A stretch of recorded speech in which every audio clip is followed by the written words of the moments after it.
सोनम जामसुदकर या आघाडीवर आहेत। 210 मध्ये ठाकरेंच्या शिवसेनेच्या सोनम जामसुदकर या सध्या आघाडीवर असल्याचं या ठिकाणी पाहायला मिळतंय। टफ फाईट जी आहे ती या मतदारसंघामध्ये सुद्धा पाहायला मिळते। एक बिग फाईट म्हणून या मतदारसंघाकडे पाहिलं जातंय। 210 मध्ये ठाकरेंच्या शिवसेनेच्या सोनम जामसुदकर या आघाडीवर आहेत।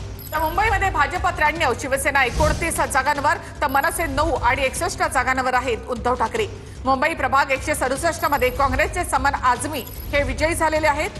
167 मध्ये काँग्रेसचे समन आझमी विजयी।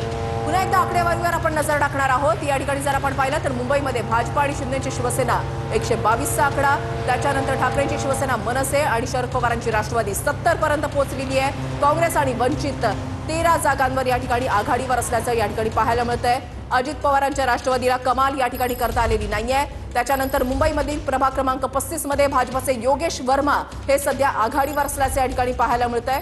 35 मधला हा निकाल जो आहे आपण या ठिकाणी पाहताय। भाजपचे योगेश वर्मा हे सध्या आघाडीवर आहेत प्रभाग क्रमांक 35 मधून। प्रभाग 21 मध्ये भाजपच्या लीना देहरकर या विजयी झालेल्या आहेत। मुंबईमधला निकाल आपण पाहतो। प्रभाग 21 मध्ये भाजपच्या लीना देहरकर विजयी झाल्या। आतापर्यंत भाजपचा आकडा जो आहे तो पोहोचलेला आहे 93 मध्ये। शिवसेना जो आहे तो 29, त्याच्यानं मनसे 9, ठाकरेंची शिवसेना 61, काँग्रेस आणि वंचित 13 वर पोहोचलेली आहे। मुंबई प्रभाग 21 मध्ये भाजपच्या लीना देहरकर यांचा विजय झालेला आहे।